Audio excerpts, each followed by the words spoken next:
Oh, it's a great story. It's an absolutely great story. Was it during college? I think we were still in college, yeah. It's December 1971. 25 years since It's a Wonderful Life was released and quickly disappeared from the collective memory, mostly taking its director Frank Capra's career with it. I'm taking you to New York City, to a townhouse on the Upper East Side.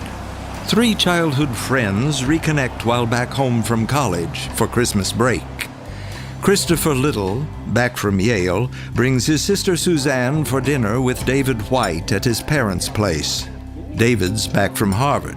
We decided to watch a movie after dinner. I think we watched 2 movies. And then it was literally about 3 a.m. And the start of It's a Wonderful Life came on with stars twinkling and talking to each other. George is a good guy. Give him a break, God. He never thinks about himself, God. That's why he's in trouble. I love him, dear Lord. Watch over him tonight. Please, God, something's the matter with Daddy. Please bring Daddy back. Watch over him tonight.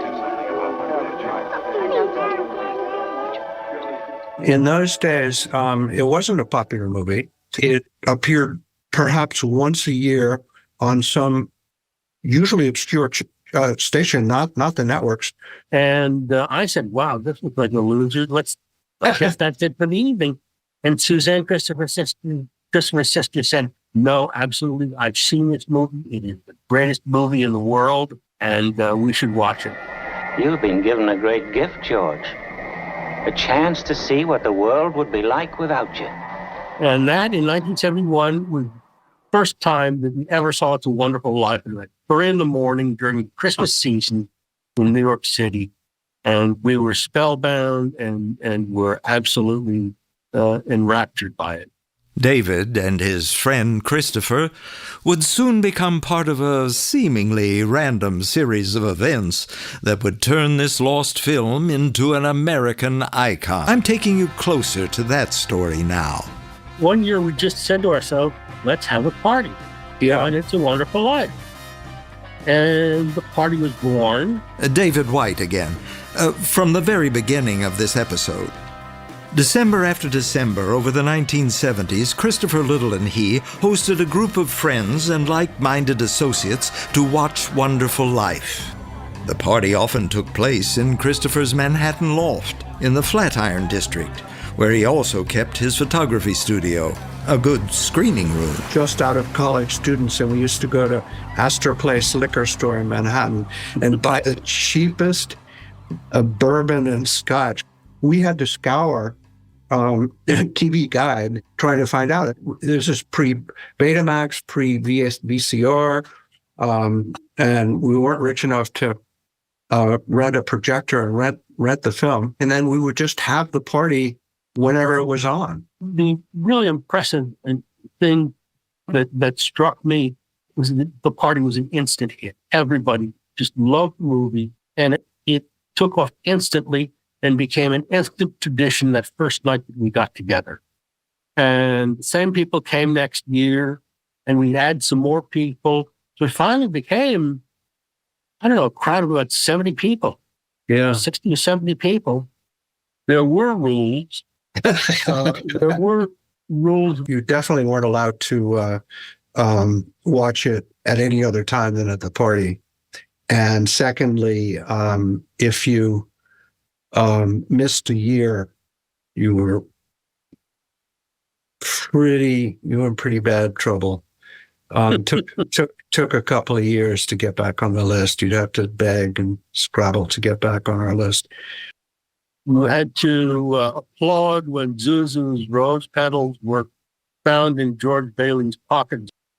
Zuzu's petals! Zuzu! There they are! Bert! What do you know about that? Merry Christmas! I can tell you, when we got to our party, the room was full of weeping people of like mind who just adored all the elements of that almost perfect movie.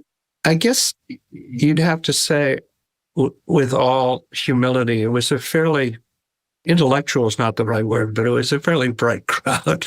We had a couple of architects who attended. Two of my favorite people on earth. One was called Ralph Wolf, and the other one was a guy called Patrick Curley. And then I'm going to build things. I'm going to build airfields. I'm going to build skyscrapers 100 stories high. I'm going to build bridges a mile long. 2 marriages would result from the decade-long party. Here they come! Here they come! Ralph and Betty got married at my family's house on the shore on Long Island Sound, and Patrick and Jane, as a wedding present and a surprise, hired an airplane towing one of those long banners, and the banner read, Around the same time that a national malaise comes to concern Jimmy, an article in the New Yorker will raise the profile of the now apparently public domain Wonderful Life, and the butterfly effect of it becomes impactful in your universe. The publication of that piece not only put us on the map, but it had a huge role in putting It's a Wonderful Life back on the map. This is Christopher again, the Wonderful Life party thrower. One of the sort of mid-period invitees was a guy called Mark Singer, with whom I went to college and became great friends with. And Mark was at that time a writer at actually he still is, a writer at the New Yorker. And after a couple of times of coming, he said to us, would you guys mind if I wrote a talk of the town piece about this? And we said, of course not. The New Yorker, January 15th, 1979. Talk of the town. Wonderful. For reasons of their own, Christopher Little and David White firmly believe that this life, damn it, is a wonderful life. Annually, they throw a small party to celebrate that shared perception of reality. What they do at the party is this. They have a few drinks and eat a few ham sandwiches, and then they watch an old movie on television. Specifically, they watch It's a Wonderful Life. I was in bed asleep in my minuscule apartment on West 21st Street, which cost $239 a month. And the phone rang, waking me up. And I answered, and the person on the other end of the phone said, Mr. Little. And I said, yes. Nobody ever called me Mr. Little, still don't. And he said, and these are his very words, My name is Frank Capra, and you have given me the best Christmas present of my entire life. And I want to thank you guys. And if you ever think of me, I would love to come to your party. So please bear me in mind. And if you'd like to send me an invitation, I would be thrilled. So Christopher and I put our heads together and we composed a letter, and I sent it off to Hollywood. And Capra wrote back saying, I will be there. And that Christmas, Frank Capra and his son Pound Capra walked into Christopher's loft, and everybody let down their hair. There was no formality.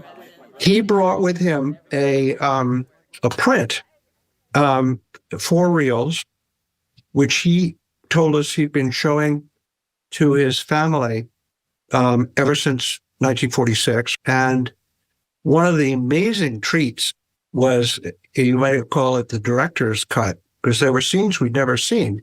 What a lovely guy. We had a memorial chair, and we would always invite somebody who, without letting them know, that we thought was particularly despairing that year.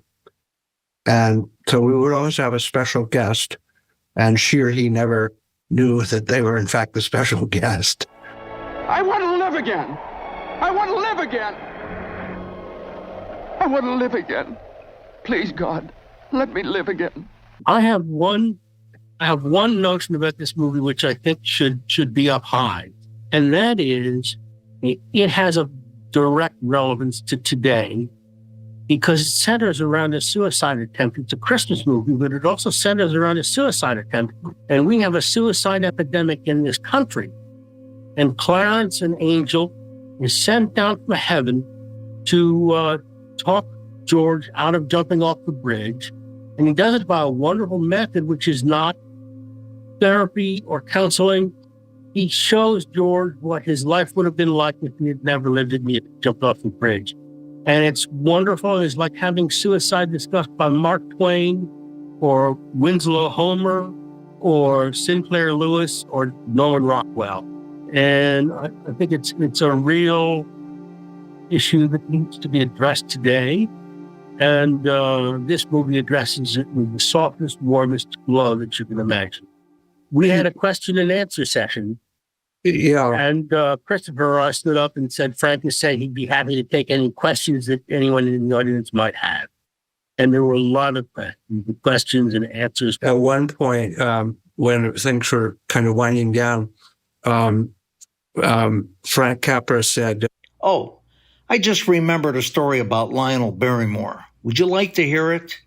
Do I have any time left? and I said, you've got all night, my friend. You have all night. Christopher felt he saw clearly Frank's own recognition that the widespread belief that his movie was now public domain, combined with the new cool factor coming from the party written about in the New Yorker, was finally turning Wonderful Life into something it had never been before. A hit. Capra was so vocal about how important he felt this was to him. His life changed. I really believe that. And I think he knew that was happening and that would be happening. It's the damnedest thing I've ever seen. The film has a life of its own now, and I can only look at it as if I had